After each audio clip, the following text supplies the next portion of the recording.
can be a black and white thinker. I'm an Enneagram 1, and we are known as perfectionists. But at the same time, I have this artistic spirit about me. I love finding the beauty in the gray or the not so clear. But combining these two parts of myself, the perfectionist and the artistic, to truly appreciate one of those pieces of art in a museum that at first glance you look at and you question, why on earth is this in here? Y'all all know what I'm talking about. And for me, I need to know the story behind that. I need to know what the artist was feeling or thinking about. I really need the context behind what I'm seeing. And our gospel this morning is one of those passages that needs a little nuance and context. It's so essential to understanding our little apocalypse. So, we get the story of Mark 13 with the disciples still not understanding what's going on. For just a second, I want to put this story into context, both in the book of Mark and in our lectionary cycle last week.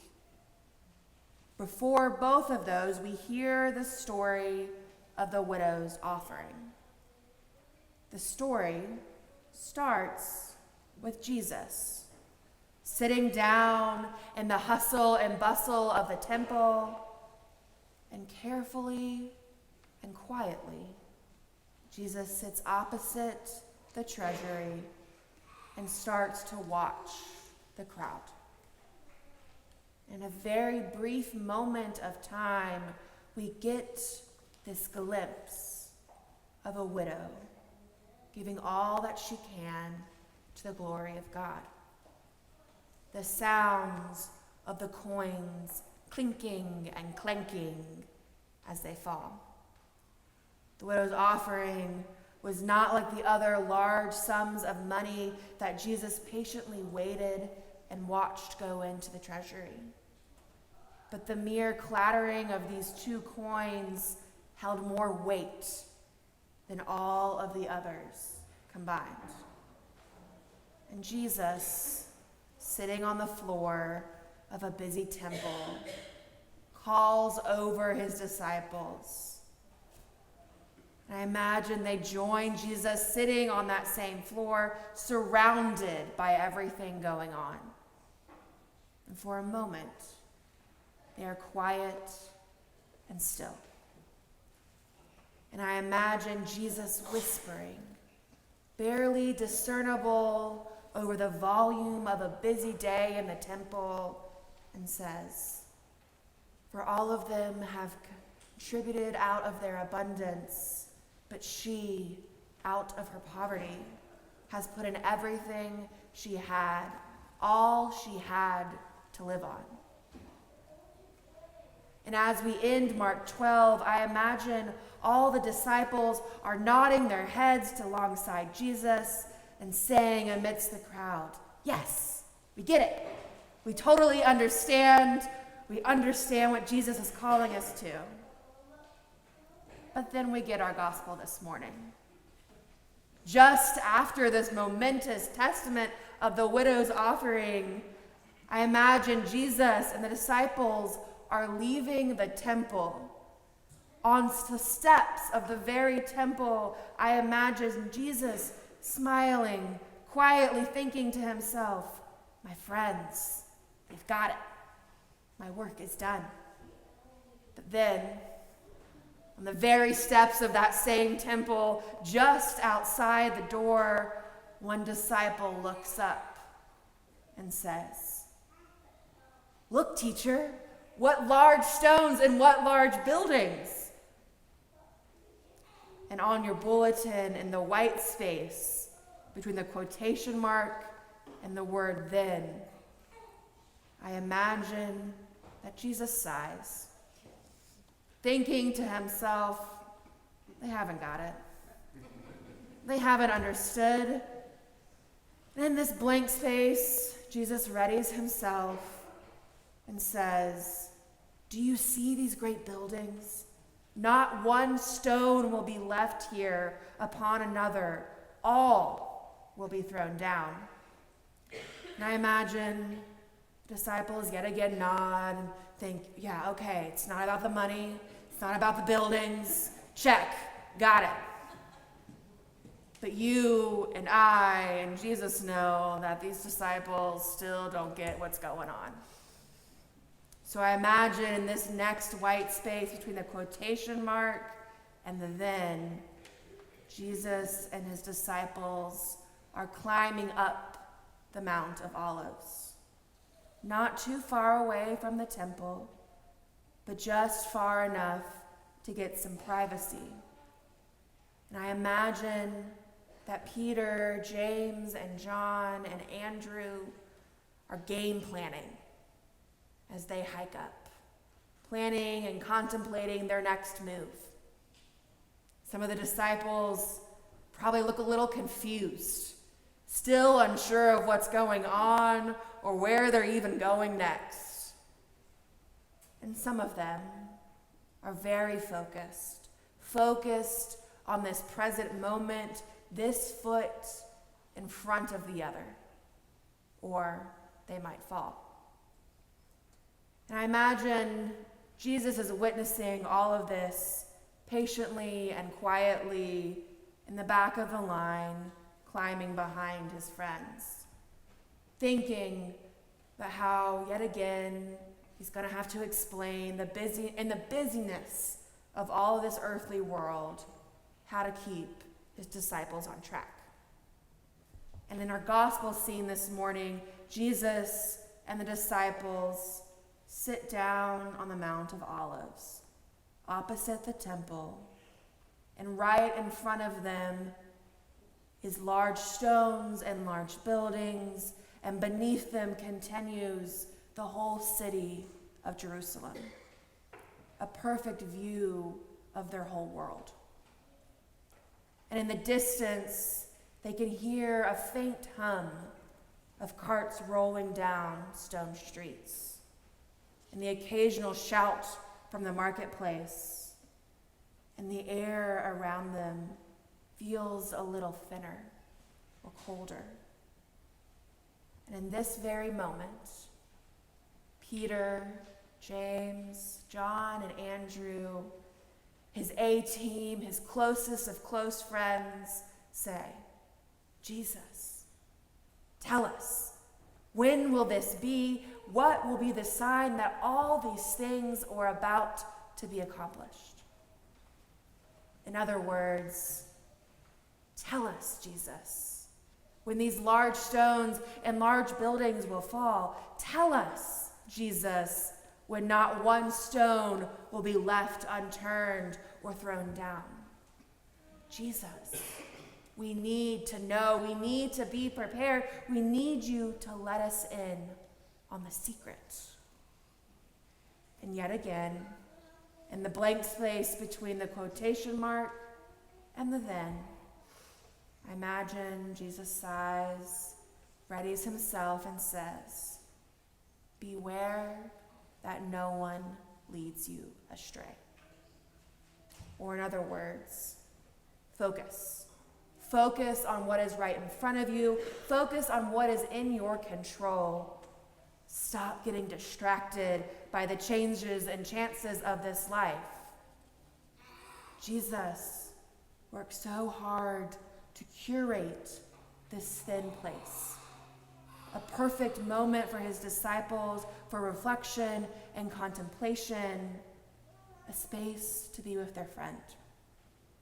In a picturesque location on top of the Mount of Olives, the beautifulest of views of the city of Jerusalem. But the disciples are worried about being in control. Disciples can't stay here in this present moment.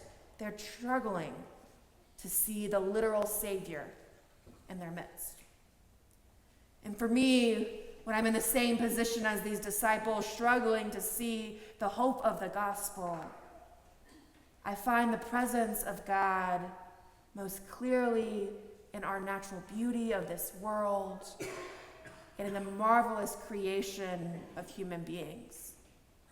Whether that's a musician who creates the perfect melody, a poet who weaves together the precise words, or an artist who brings something new to light in their painting. And as I was working and contemplating on this passage, I kept being reminded of my big and favorite person, Thomas Merton, our neighbor just down the road at Gethsemane. And I'm not only a fan of his writing or poetry or theology, but because of Thomas Merton's art. Many may not know this, but in the last decade of his life, Merton began experimenting with Zen calligraphy. And at a random thrift store, I happened to have found this book called Angelic Mistakes, the artwork of Thomas Merton by Roger Lipsey. And some may not call what Merton does as art, or high art for that matter, but he has these series of black and white ink drawings, some in the style of Zen calligraphy, some with discernible words, but most are just random brushstrokes. Some people may call them scribbles or doodles. And if Merton was not an infamous man, they might have been regulated to the garbage dump after his death.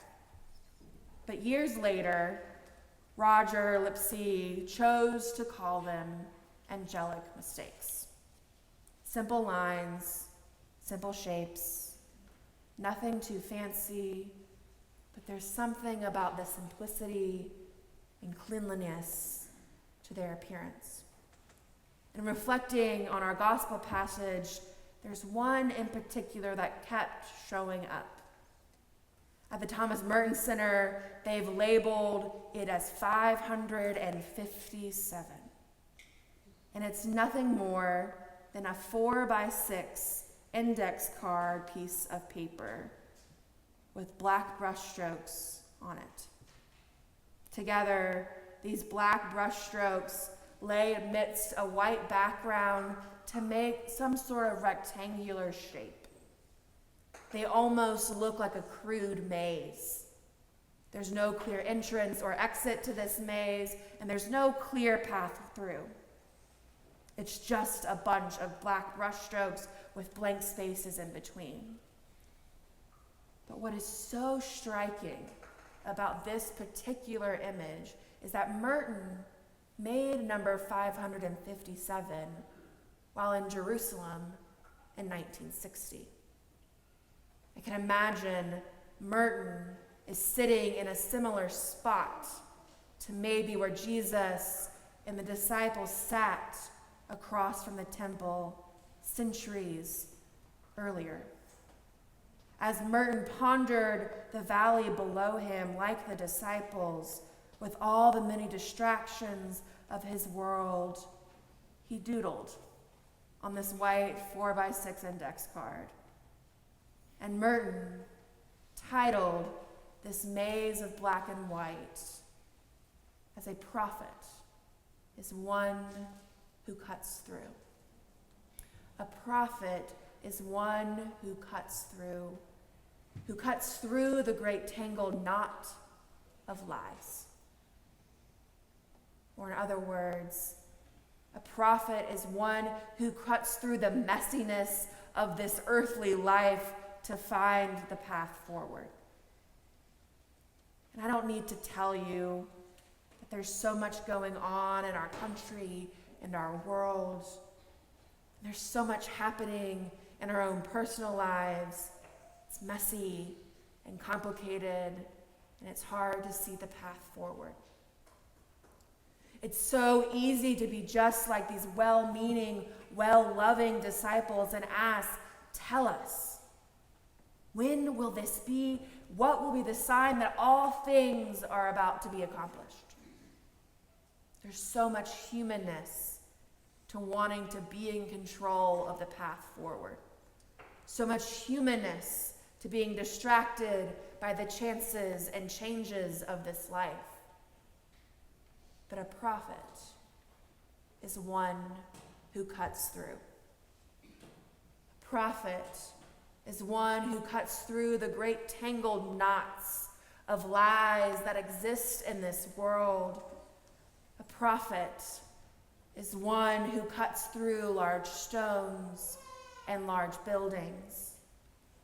A prophet is one who can quietly speak truth to power in the hustle and bustle of everyday life.